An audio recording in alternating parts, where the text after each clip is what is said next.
Bienvenido o bienvenida nuevamente en la siguiente clase, que es la interfaz de nuestro programa de Photoshop.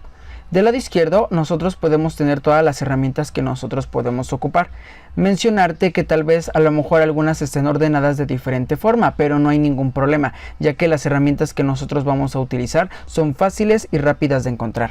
Además de que si nosotros queremos ver las subherramientas que nosotros tenemos, lo único que tenemos que hacer es dejar oprimido o dar un clic izquierdo y automáticamente nos van a salir nuestras herramientas que se encuentran adentro de este menú. Del lado derecho nos aparece el panel de capas, que nosotros también lo vamos a ocupar. Así que si tú no lo tienes activado o esto lo tienes de manera diferente, lo único que hay que hacer es en ventanas, activar la ventana de capas para que entonces nos aparezca en esta parte.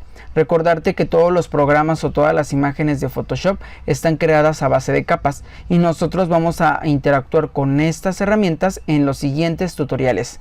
Esto es todo por esta clase. Vamos a continuar ahora para poder comenzar